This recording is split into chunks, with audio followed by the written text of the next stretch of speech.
Now, once you have designed the sales force, comes the more critical thing about managing the sales force. And it starts right from how you try and recruit sales representatives, sales managers, sales personnel, and then how you train such of the sales representatives. Now, a typical sales training program has several objectives, because a good sales representative must first and foremost know the company that he is representing very well, because he is the key ambassador of the company in several places and for different constituents like channels and key influencers and key institutional buyers and key customers. He might be the one who actually is the company. So, it is important that he knows the company very well. Second, he also needs to have a pretty good understanding of the company's products. In the case of certain kinds of services, example in information technology, a salesperson is not expected to have maybe detailed domain knowledge of a particular area, but he must know well enough to make sure that he is able to understand what the customer is seeking in terms of a solution, and cater, kind of tailor the company's offerings accordingly and bring in domain experts or other technical people as required. Third thing that he must know is to know the customers and the customers' characteristics, the customers' needs, how the customers buy, who he is buying from. He also needs to understand how to communicate very well. So, a presentation skills, communication skills, persuasion skills are very vital for a salesperson to have. And finally, he must also understand how to manage the field operations, the field procedures, his responsibilities, because that is very vital to ensure that he is efficient on the field. So, while it is important to select and train the appropriate sales representative, it is vital also to manage how they work, which means you need to supervise their on the ground performance. Pharmaceutical companies earlier in many years ago used to insist that salespeople send a postcard from every small town or place that they visited, make sure that the postcard was deposited in the local post office. This is just to make sure that the salesperson actually was there. So, you need to today monitor. There are different technology ways today that you can monitor. Today cell phones are there, there is internet. So, it is easy for a company to get even reports and information from a salesperson virtually real time. So, things have evolved over the last several years. There could be norms that you have for customer calls, the amount of time you spend per customer, the number of customers that you meet, and so on and so forth. And there are norms that are set based on the industry, the company, the brands and products that one has, the geographical dispersion, the kind of people that you have to meet. There is also other ways of monitoring, which is time and duty, which is how much time do you spend on various types of tasks and how much do you spend too in performing all these tasks. These are some aspects in which companies use to monitor and manage the sales force. A critical aspect is really keeping the salesperson motivated, because many times a salesperson in many businesses tends to be operating on his own and is quite alone while he is doing a lot of his activities. So, there is a need for constant motivation and communication with the salesperson.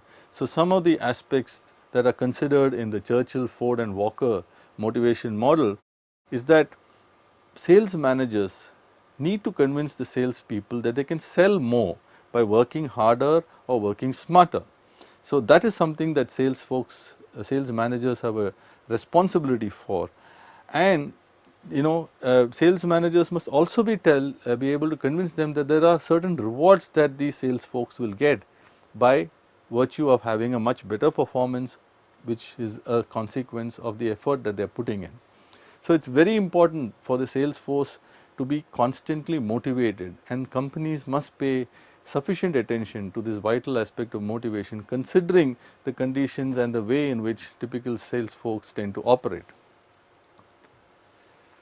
The other aspect of managing the sales force is to look at all kinds of quotas and see how are those quotas, because some companies either put too stringent kind of quotas or sometimes too relaxed kind of quotas. Now, if it is either which way, it can be a demotivator. So, there are also other kinds of motivators, like we mentioned. It is important for the sales managers to be in constant touch. So the need for sales meetings, there could be sales contests and recognitions for the best salesperson in a category, consistent performance. And there are also several methods, like with other kinds of people, the methods of evaluating the sales personnel. Okay, the primary one could be quantitative, revenue based, volume based, etc. But the other thing could also be other kinds of evaluations which are more qualitative. See if he's ready for a superior or a higher position or a different kind of a role. So far we have seen about how to set up and manage a sales force. But sales as a discipline too has been undergoing quite a few changes over the last several decades. For one, in several businesses there is this aspect that you just cannot sell and run away. Earlier it just meant that you could, a lot of people had this impression that a salesperson, just somehow managed to dump something on you, and after that it was not his problem, not any longer. Today it's about building a relationship, because a company does not believe it's just there to sell and run.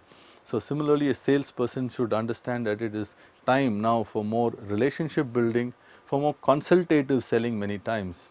So if, for example, a Eureka Forbes person is going there, he needs to understand why a customer is looking at him is to get purity of water, purity of air. So it's building a relationship of that trust in the faith in that company is selling products which makes my life better by having purer air, water, what have you. Secondly, there's a lot more diversity in the marketplace, in people, customers. So it's important for a salesperson to understand this diversity, these challenges. There's a lot more choices too for the customer, and customers are getting more confused sometimes. So can a salesperson therefore translate that into a different way of selling, managing this confusion, this diversity, this complexity? And there are newer selling methods also, which are a lot less intrusive, a lot less just sheer power of persuasion, but more getting the customers to get convinced in a more logical, more rational fashion.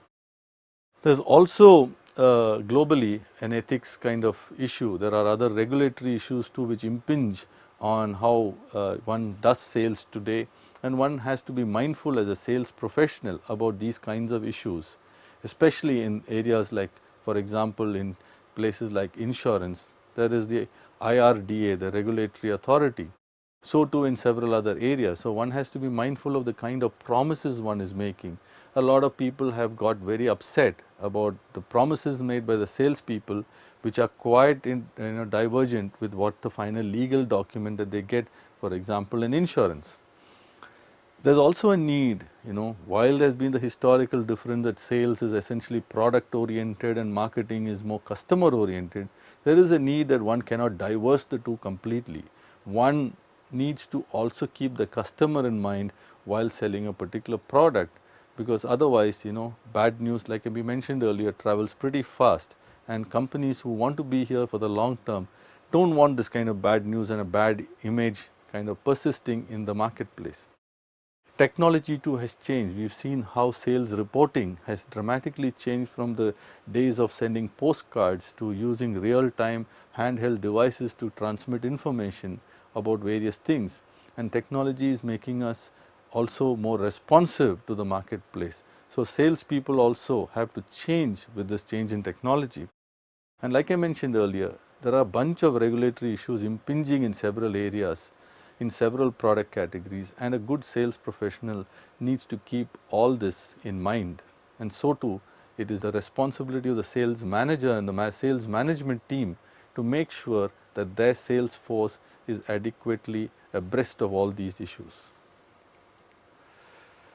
So in conclusion, sales is finally what drives revenues towards the organization, and a successful sales strategy and a structure is required for a firm to meet its revenue goals.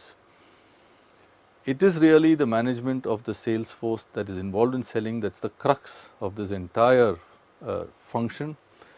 We have seen that there are differences between sales and marketing. At the same time, we find that there are trends which have emerged and are continuing to emerge in the entire environmental context, that especially which impinge on the activity of selling. defining and designing the appropriate sales methods and processes for managing the sales force is pretty vital to the success of an enterprise.